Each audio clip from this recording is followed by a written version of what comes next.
For the longest time, I have avoided buying any TSW add-ons that were made by Skyhook Games, due to the predominantly negative reviews I was seeing on Steam. This led me to question how the devs could have allowed these add-ons to be released in such a poor state, especially in the case of Cane Creek and the Deutsche Bahn BR187. The subject of today's video is the Midland Mainline DLC. This also had a disastrous release, with loads of negative reviews on Steam, but it has since received a massive update, after which I decided to try it out. This is despite me stating in an earlier video that I didn't care for this part of England, but I suppose minds can change. To be clear, I did not play this DLC until after the big update. As such, I will only be reviewing it in its updated condition. Skyhook's MML add-on was released in April 2023, despite clearly not being ready for release yet. It costs an alarming $57 New Zealand dollars at full price, which is far too much money for something this small.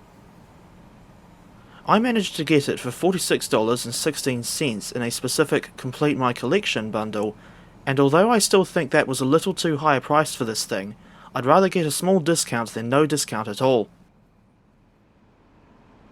The route is fairly small, only covering Leicester to Derby and Nottingham, meaning it's an unusual Y shape, with a total length of only 37 miles. Unfortunately, the devs did not include the line to Sheffield, either via Belper or the Erewash Valley, nor did they include the Derwent Valley line to Matlock as well. Incidentally, the Ambergate to Matlock section of that route appears in the Peak Forest add-on, albeit in a 1960s rendition.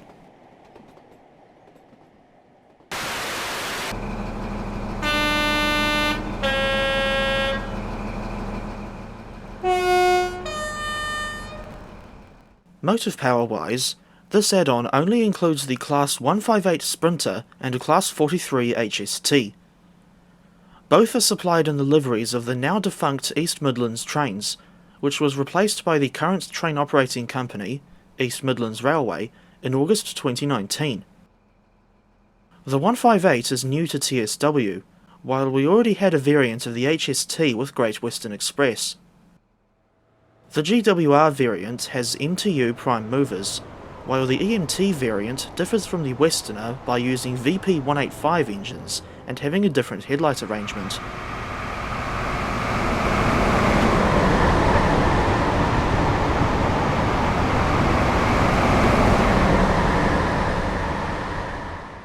Considering that Skyhook were able to alter the HST model to get an accurate East Midlands variant with the right prime mover sounds, I find it very strange that Rivet Games hasn't bothered doing the same by making a Valenta-powered Intercity 125 for West Cornwall Local.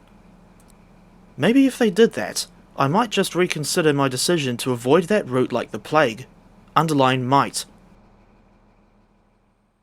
Personally, I think the Class 222 Meridian should have been included as well, either with the route or as a future add-on.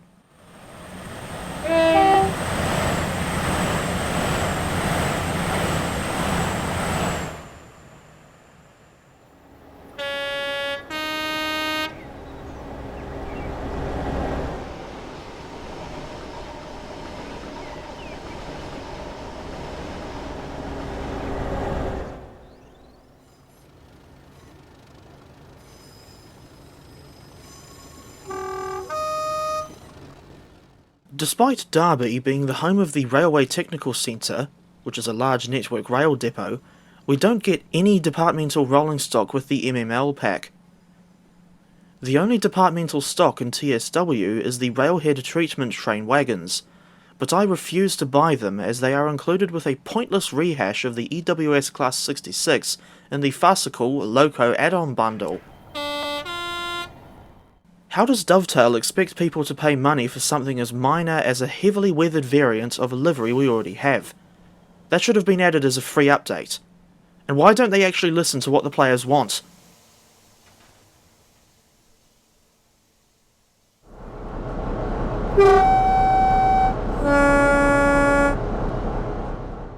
Besides the 158 and HST, You can also see locomotives from other add-ons layer onto this route in timetable mode. Specifically the Europhoenix Class 37, British Rail Class 45, and EWS Class 66. The 37 is seen on EMU drags to and from Bombardier's factory in Derby, while the Class 45 Peak pulls a rail tour, despite this being 1980s era rolling stock on a presumably early 2010s route.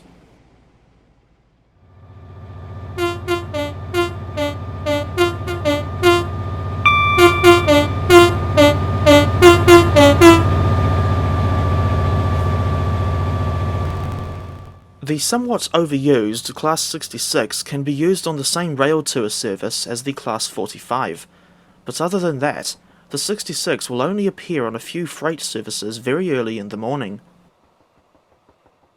Disappointingly, after all these years, we still have EWS and DB Schenker as the only liveries for the 66 in TSW, and we can't go to the massive Toten yard even though, when you look on the 2D map, you'll see that Skyhook did actually lay the track up to Toten.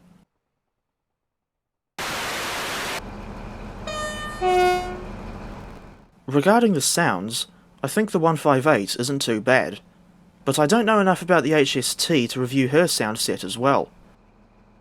This particular variant of the 158 uses two Cummins NT855 power units, although sometimes it'll show up with a number of a unit that, in real life, actually uses Perkins engines. The Cummins engines don't sound too bad in game, and I think the sounds were supplied by Armstrong Powerhouse, but don't quote me on that.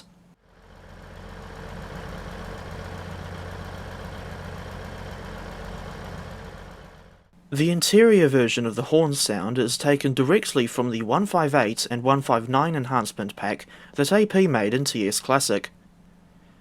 But the external horn sound is different, and when you're driving with the cab windows open, it sounds really weird hearing both horn recordings at the same time.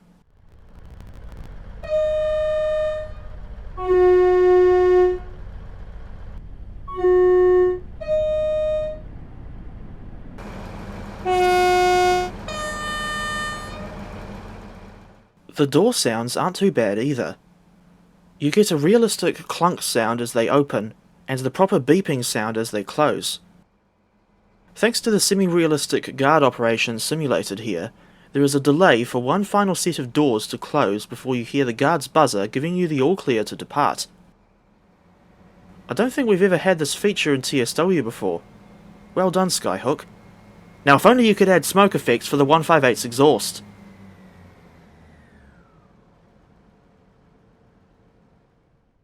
But one thing I don't like about the 158 is the destination display. Maybe I'm just dumb, or it really isn't possible for the player to control the display. Instead, the destinations seem to change automatically. This is disappointing because I liked being able to change the display when I was driving the 158 or 159 in TS Classic. It just adds that little bit extra to the driving experience.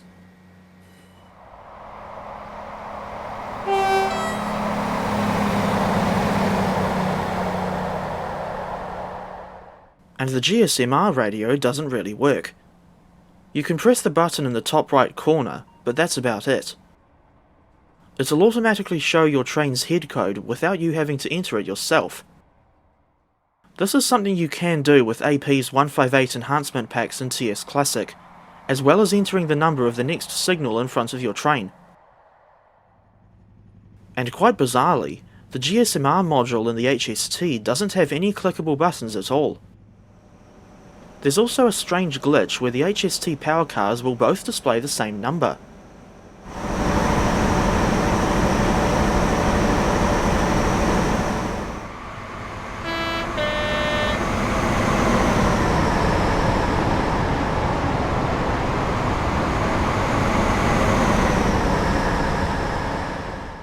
Unfortunately, the HST power car's engine room isn't modelled, so the only part of the interior you can explore is the cab.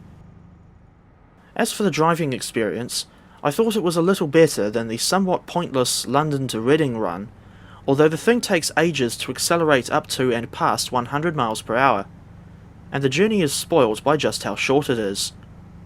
On average, it takes around 30 minutes to go from Leicester to Derby or Nottingham, even with a stop at East Midlands Parkway.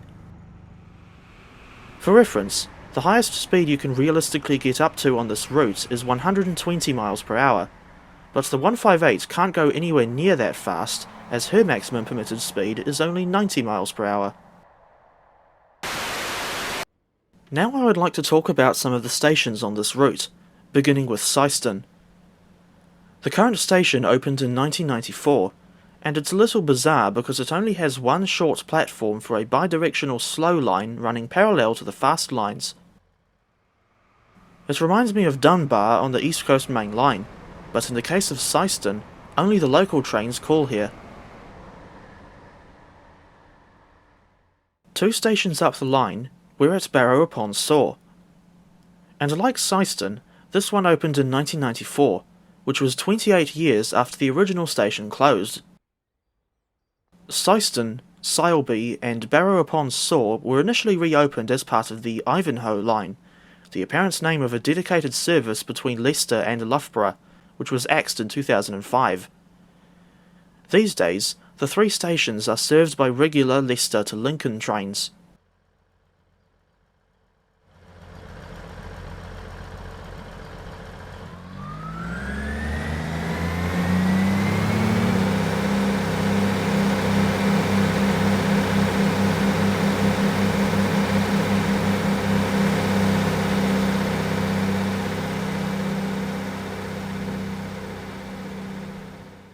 East Midlands Parkway is perhaps the most unusual station in this area.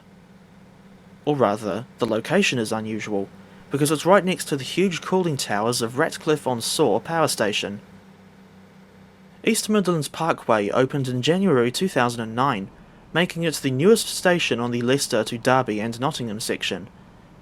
It serves the towns of Kegworth, Sutton Bonington, Castle Donington, and, of course, East Midlands Airport. And I only know this from looking on Google Maps.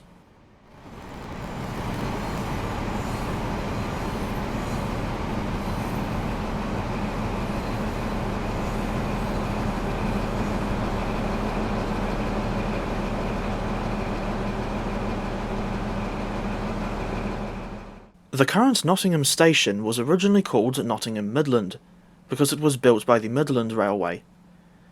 There used to be 2 big stations in central Nottingham, with the other one being Nottingham Victoria. Fortunately, no connection to that awful Dance Exponents song. That station was built by the Great Central Railway, opening in 1900 but closing in 1967. I like the way Nottingham Midland Station looks, in the sense that it's fairly well modelled, not to mention the decent architecture. When you go up and down the stairs, the camera actually shudders for each step rather than the staircase feeling like a smooth slope, as I've seen on several previous routes. But I did notice a reused vending machine asset that I've seen on multiple previous routes, with one such example being Hauptstrecke Rhein-Ruhr.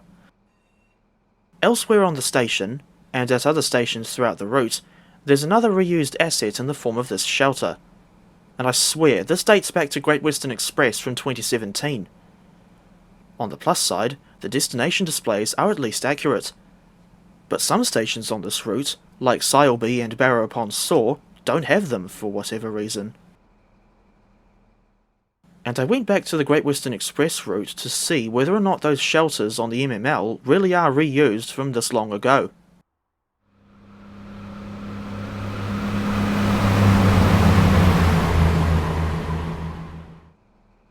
There's a bay platform at this station that I recognise from one of Jeff Marshall's videos. In said video, he went over here to meet one of his mates before they went across to Wainfleet on a Class 156. Then they walked up to Haven House, the least used station in Lincolnshire at the time. But unfortunately, or as I would say, annoyingly, the Class 156 is not included in TSW.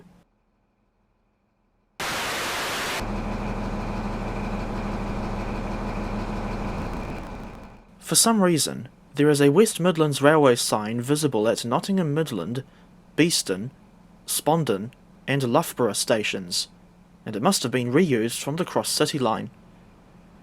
In addition to this being completely unsuitable for the time period, WMR services don't actually run anywhere near Derby, Nottingham or Leicester. The closest they get is probably Nuneaton or Lichfield, Trent Valley. Besides the short length, and the other problems I've brought up, my biggest issue with the Midland Mainline route is that it just feels devoid of life. While there's generally a good number of NPCs at the station, apart from the times when they don't want to spawn in, there just aren't enough trains present to make the route feel truly alive. And the big stations in Leicester, Derby and Nottingham are unrealistically empty as a result. For example, one time I was exploring Nottingham Midland Station at 7:45 AM in the morning, and the only train in the whole station was a lone Class 158 on Platform 1A. Overall, I still think that Skyhook Games' Midland Mainline add-on isn't all that bad.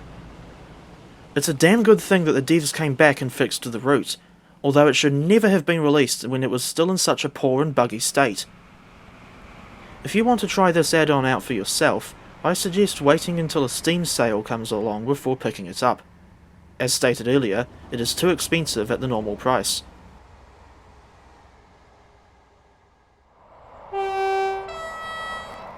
This area of England is more scenic than I was expecting, complemented by the Class 158 and HST generally being a pleasure to drive.